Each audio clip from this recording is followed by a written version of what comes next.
Imagine living the life that you've created. You have your spouse, and the dream is coming alive.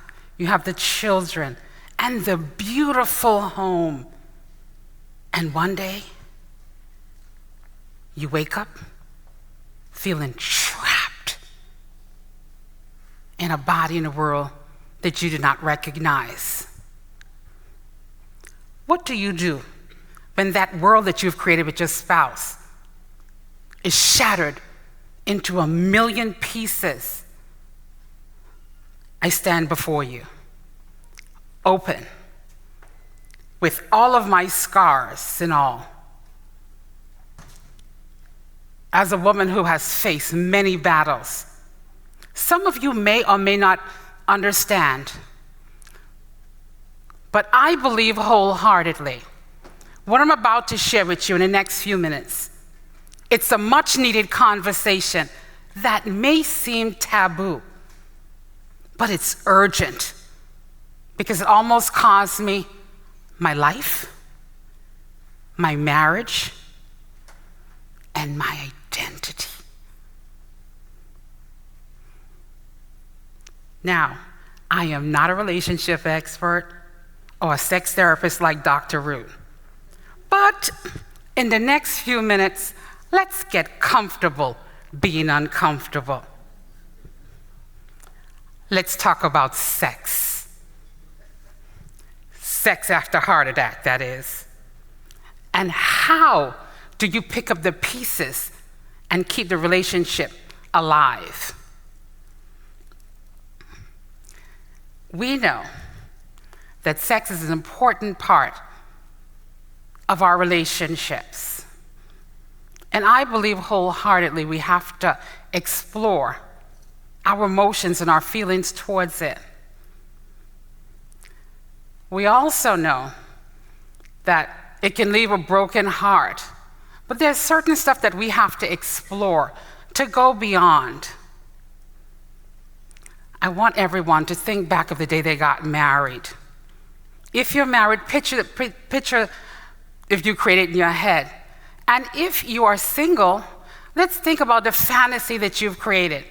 And if you're divorced, let's think about the good times for now. We say those words, but do we truly understand the ramifications of our marital vows? In sickness and in health, until death do us part. We say those words, but do we truly understand the ramifications of our marital vows? What do those vows mean to you? Moreover, what would make you leave in a relationship? Would it be infidelity, lack of intimacy, lack of communication, or an unexpected illness? Okay, so here is where it gets uncomfortable as I take you through how my marital vows were tested. We were young and in love, and we had a robust sex life, and everything was going fine as we explored and kept the relationship alive. But one day, in 2014, I had a stroke, and my world crumbled. As I had to take time to go to rehab, and I spent many months in rehab, learning to walk and talk and do the basic things we take for granted. And there is my husband by my side, helping me to navigate this new life, because the world I knew was shattered. Only a month later, I was in bed.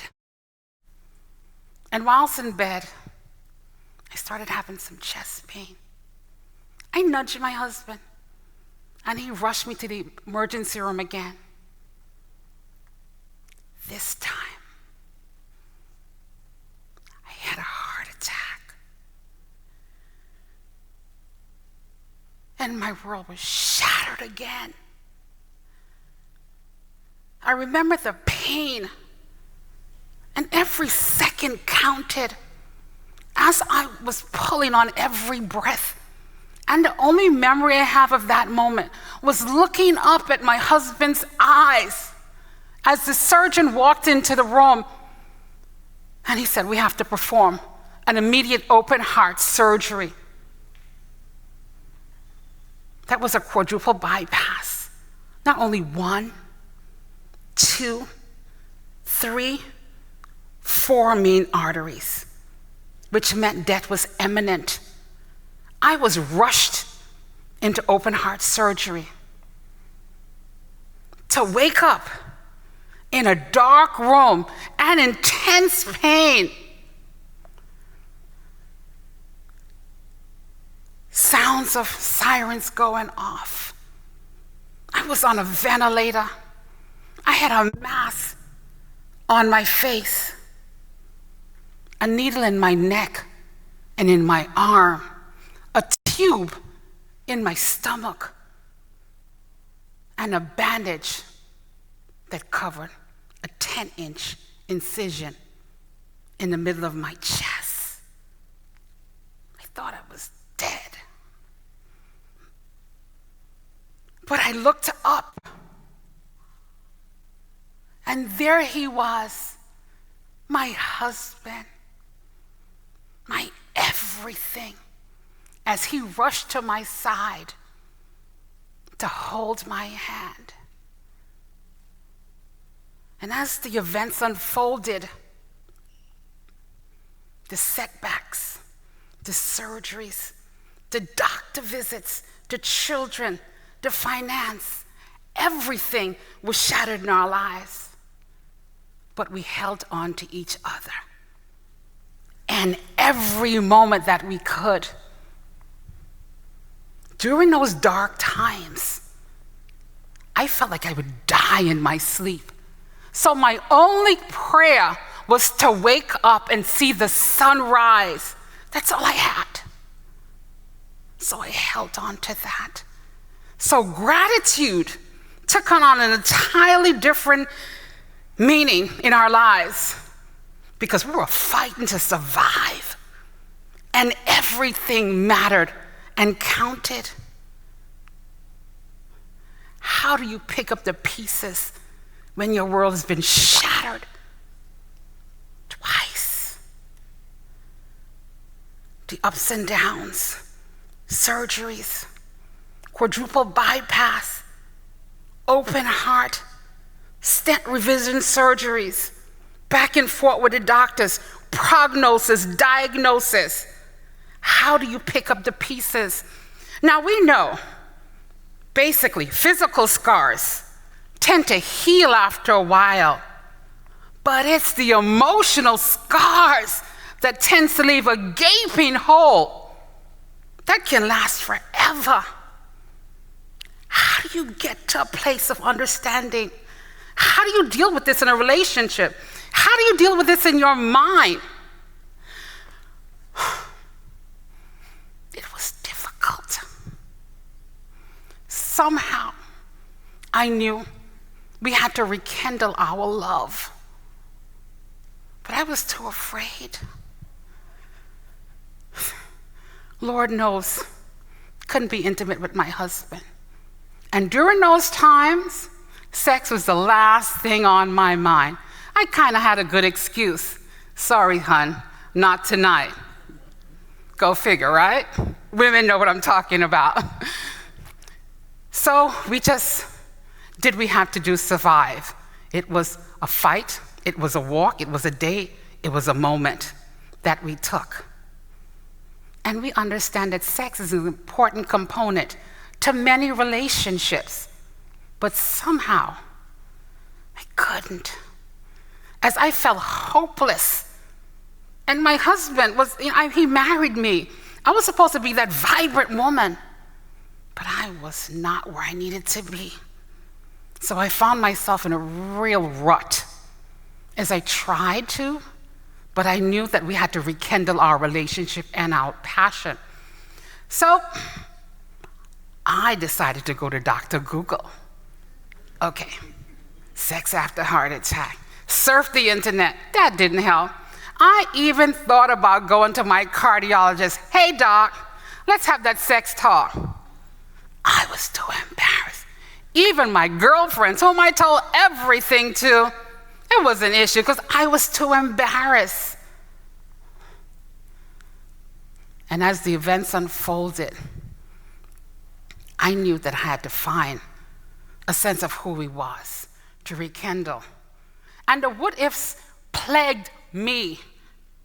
What if we had sex? Could I have sex? Did I have to have my nitroglycerin on the bed? Would my blood pressure drop? The biggest question was whether I'd have another heart attack, or how my husband would have to explain it to the emergency physicians. OMG, could you imagine? Hashtag woman dies of heart attack. The what ifs became unbearable. What if this was it? What if he leaves me? As a man, he has his emotions and feelings, but I couldn't give him what he needed. And as a woman, it plagued. And we know statistics shows that in most relationships ends in divorce because of catastrophic illness. And a man, sorry man, are more likely to leave and run really fast in a relationship. But statistics, I sent up a prayer to the heavens, praying that we were not going to be statistics. My family was counting on me. My children was counting on me. I was counting on me. And as we navigated financial burdens, issues again, there was always something going on. Back to the emergency room, back to the ER, EKG, back to the doctors. So it was volatile. But I knew we had to rekindle because our relationship suffered. And my husband didn't sign up for this. I was in bed planning my funeral, and he was still there by my side. So we took every moment, and we're fortunate enough, years after, to plan a vacation. I was ready for this. We were ready for this. Our relationship was counting on this. But my husband, he was not ready at all. He worried about everything. The hospital, the oxygen level, even the dog that he didn't even care about. But I sent out an SOS because we needed this. So I carried our excitement because I was ready for this. I mean, my heart was ready for this, hopefully. So as we spent time shut off from the world, we left our worries behind, and we were in a small bungalow where we explored possibilities and intimacy on a new level. I opened up to him, which I never did because I hid my scars, and he in turn accepted me. I felt beautiful in that moment because I felt ugly. And during those times, yes, his kiss was intentional. Positions changed, of course, and his touch was sensual. And we were intimate. And we discovered a new love language. And in those moments, hey, felt really good. I was breathing, of course.